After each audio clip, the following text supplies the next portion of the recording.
بسم اللہ الرحمن الرحیم۔ السلام علیکم۔ یہ آج سے 7 صدیوں پہلے کی بات ہے کہ جب 13ویں صدی میں مسلمانوں پر ظلم و ستم کی شدت میں اضافہ ہوتا جا رہا تھا، اور یہ ظلم و ستم کرنے والا ایک خونی درندہ تھا جس کو دنیا چنگیز خان کے نام سے جانتی ہے۔ چنگیز خان منگولین سلطنت کا بادشاہ تھا، اور وہ اپنی طاقت کے زور پر پورے مصر کو فتح کر چکا تھا، اور اب اس کی نظر بر صغیر کی مسلم ریاستوں پر تھی۔ اس ظالم نے مسلمانوں پر جو ظلم و ستم کیے، ان کی مثال تاریخ میں نہیں ملتی۔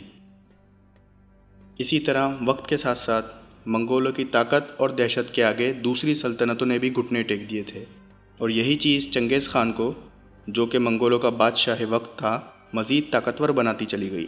چنگیز خان طوفان کی تیزی سے مسلمانوں کی طرف بڑھتا جا رہا تھا، جبکہ دوسری قومیں اپنے لوگوں کے لیے محفوظ مقامات ڈھونڈ رہی تھیں۔ کوئی قوم مصر کے راستے پر چل رہی تھی، تو کوئی قوم جہاں ہریالی اور پانی کا بہاؤ دیکھتی وہیں پر قیام پذیر ہو جاتی۔ لیکن جب بات مسلمانوں کی آئی تو تاریخ میں مسلمانوں نے اپنی شجاعت اور بہادری سے بڑے بڑے کارنامے انجام دیے ہیں۔ دنیا جانتی ہے کہ ہم مسلمانوں نے اتنی آسانی سے ہار ماننا سیکھا ہی نہیں، اور اس بات کی گواہی ہمیں ارطغرل غازی جیسے بہادر مسلمان اور سلطنت عثمانیہ کی بہترین حکومت دیتی ہے۔ آج ہم بات کریں گے ترکی سے جنم لیتی ہوئی ترکوں پر مبنی ایک ایسی طاقتور قوم کی کہ جس کا بادشاہ ایک سچا مسلمان تھا، اور اس کے سپاہی تعداد میں اگرچہ کم تھے، لیکن وہ بہادر ہونے کے ساتھ ساتھ بہترین جنگجو بھی تھے۔ یہ قبیلہ کائی قبیلہ کہلاتا تھا۔ کائی قبیلے کے بادشاہ سلیمان شاہ نامی ایک طاقتور حکمران تھا، لیکن بدقسمتی یہ ہوئی کہ خراسان سے سیریا جانے کے سفر میں دریائے فرات کو پار کرتے وقت ایک ناگہانی آفت کائی قبیلے کے بادشاہ سلیمان کو لے ڈوبی۔ تقدیر نے بادشاہ سلیمان شاہ کی زندگی کا سفر وہیں تک لکھا تھا۔ اس طرح کائی قبیلہ مشکلات میں گھرتا چلا گیا، اور پھر آہستہ آہستہ قبیلے کے لوگ بکھرتے چلے گئے، اور کائی قبیلہ کمزور ہونا شروع ہو گیا۔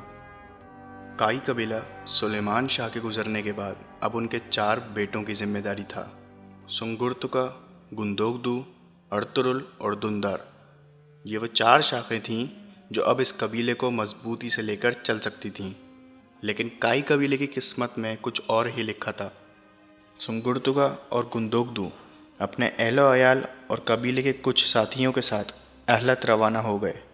اب بچے ہوئے قبیلے کی ذمہ داری ارطغرل اور دندار پر آ گئی تھی، اور یہ دونوں بھائی ہی اب کل اثاثہ تھے کائی قبیلے کے لوگوں کے لیے۔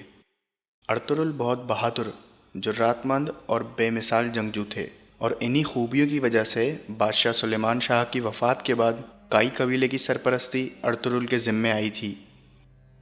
ارطغرل بخوبی جانتے تھے کہ اپنی قوم کے لوگوں کو کس طرح سے آزادی دلائی جا سکتی ہے، اسی لیے ارطغرل اپنے بھائی دندار اور باقی قبیلے کے لوگوں کو لے کر سلجوق سلطنت میں داخل ہونے کے لیے روانہ ہو چکے تھے۔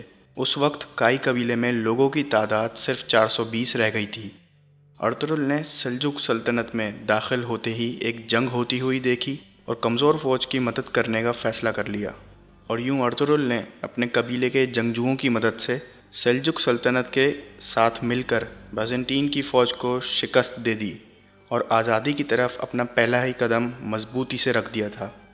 اس وقت سلجوق سلطنت کے بادشاہ سلطان علاء الدین تھا۔ اس نے ارطغرل کی بہادری کو دیکھتے ہوئے اپنی سلطنت کا ایک حصہ، جس کا نام کرایا داغ تھا، کائی قبیلے کے سپرد کر دیا تھا۔ ارطغرل نے اپنی بہادری کے جوہر دکھاتے ہوئے سلطان صلاح الدین کی سلطنت میں جگہ بنا لی تھی۔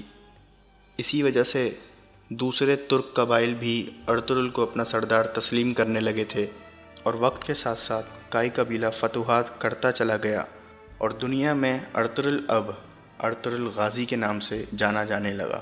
لیکن اب کائی قبیلے والوں کے لیے اپنے مذہب اسلام کو آزادی کے ساتھ فالو کرنا اور منگولوں کی طاقتور سلطنت کے آگے کھڑے رہنا بہت مشکل ہوتا جا رہا تھا۔ سلجوق سلطنت کے زوال کا وقت آ گیا تھا، لیکن سلطان علاء الدین نے ارطغرل غازی کی مدد سے منگول اور بیزنٹین کے ساتھ ہونے والی جنگ میں جیت حاصل کری، اور اسی خوشی میں سلطان علاء الدین نے یینی اور برسا شہر کو ارطغرل کو تحفے کے طور پر پیش کر دیا، اور فتح کی گئی سلطنت کا نام سلطانونی رکھ دیا۔ لیکن ابھی بھی جنگ کا سلسلہ اپنے اختتام کو نہ پہنچا تھا۔ کیونکہ ابھی بھی سلطنونی میں کچھ بادشاہ ایسے تھے جو ارطغرل غازی کے خلاف تھے، لیکن ارطغرل کو فتح کرنے کا ہنر بخوبی آتا تھا۔ ارطغرل کی شادی سلجوق سلطنت کی شہزادی حلیمہ خاتون سے ہوئی تھی۔ صرف یہی نہیں بلکہ اب ارطغرل غازی کی نسل میں ایک ایسے بچے نے جنم لیا جو اپنے والد جیسی خوبیوں کو اپناتا جا رہا تھا اور والد کی مدد کے لیے ان کے شانہ بشانہ کھڑا ہو گیا تھا۔ ارطغرل کے بیٹوں میں سے عثمان ہی وہ واحد اولاد تھا جو اپنے والد کے شانہ بشانہ جنگ کے میدان میں کھڑا ہوتا تھا۔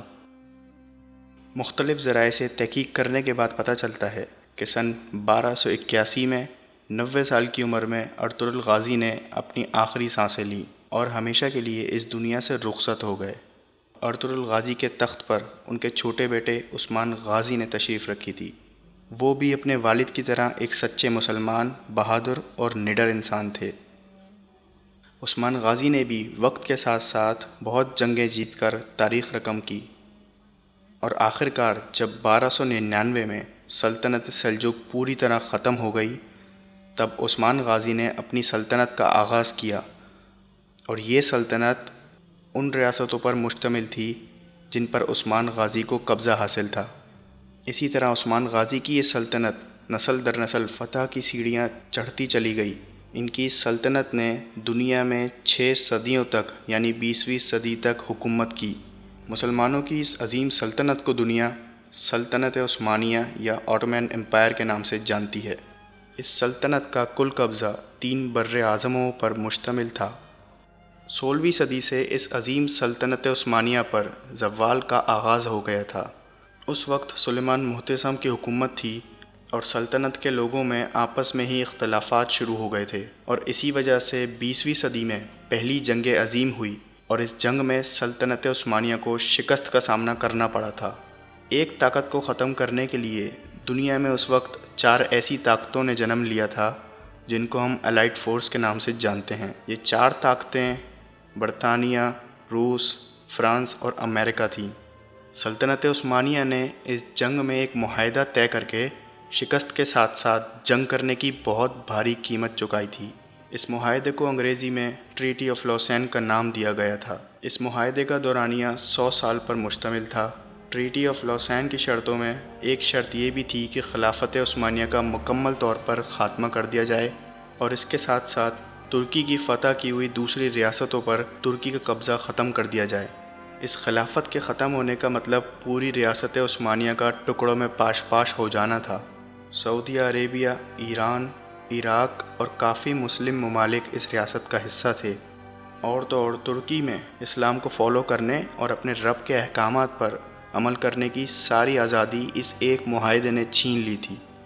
آج 21ویں صدی میں ترکی پر طیب اردوغان کی حکومت ہے، اور انہی کی حکومت میں ترکی ترقی کی راہ پر تیزی سے گامزن ہے، اور اب صرف ترکی کو اس معاہدے کے ختم ہونے کا انتظار ہے جو کہ بہت جلد 2023 میں اپنی پوری 100 سالہ عمر تک پہنچ کر اختتام پذیر ہو جائے گا۔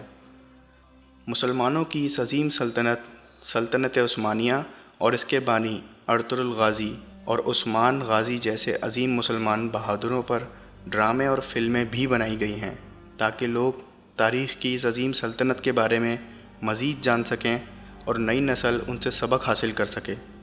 سن 2014 میں ترکی میں بننے والا ایک ڈرامہ دریلس ارطغرل دنیا میں بہت مشہور ہوا۔ ایسا ڈرامہ جو لوگوں کی آنکھوں پر سے غلامی کی پٹی کو اتار کر آزادی سے جینے کی ایک نئی امنگ بھر دیتا ہے۔ اس ڈرامہ سیریز کی پوری کہانی ارطغرل غازی کی زندگی کے واقعات اور خلافت عثمانیہ پر مبنی ہے۔ اس ڈرامے کی خاص بات یہ ہے کہ اس میں اپنے مذہب کو فالو کرنے کے لیے جہاد اور اس جہاد میں پیش آنے والی مشکلات، اللہ پر یقین، صبر کی تاکید، اپنی عزت اور اپنے قوم کی عزت کے لیے آواز بلند کرنا سکھایا گیا ہے۔ یہی وجوہات تھیں جو اس ڈرامے کو دنیا بھر میں ہماری نسل کو سبق دینے کے لیے نشر کیا جانے لگا۔ حال ہی میں وزیر اعظم عمران خان نے عوام سے کی گئی ایک تقریر میں پاکستان کے نوجوان نسل کو اس ڈرامہ سیریز کو دیکھنے کی تجویز دی۔ پاکستان ٹیلی ویژن چینل نے یکم رمضان سے یہ ڈرامہ سیریز ارطغرل غازی کے نام سے اپنے چینل پر نشر کرنا شروع کی ہے، اور چند دنوں میں ہی یہ ڈرامہ سیریز پورے پاکستان میں مقبولیت حاصل کر چکی ہے۔ ارطغرل غازی کی زندگی اور سلطنت عثمانیہ پر مبنی اس ڈرامہ سیریز میں 7 صدیوں پہلے کی تاریخ کو بہت منفرد انداز سے دکھایا گیا ہے۔ مسلمانوں کے ان عظیم بادشاہوں اور سلطنت عثمانیہ کو نہیں بھولا جا سکتا، لیکن اب بھی یہ سوال ہمارے ذہنوں میں گردش کر رہا ہے کہ کیا خلافت عثمانیہ ایک بار پھر وجود میں آئے گی؟ 2023 میں جب 100 سالہ معاہدہ ختم ہوگا تو کیا ترکی باقی اسلامی ممالک کے ساتھ مل کر ایک بڑی مسلم ریاست بنا سکے گا؟ دوستو، اگر آپ کو میری ویڈیو پسند آئی ہو تو ہمارے چینل کو سبسکرائب کر کے بیل آئیکن پر کلک کریں تاکہ ہماری نئی ویڈیوز آپ کو سب سے پہلے ملتی رہیں۔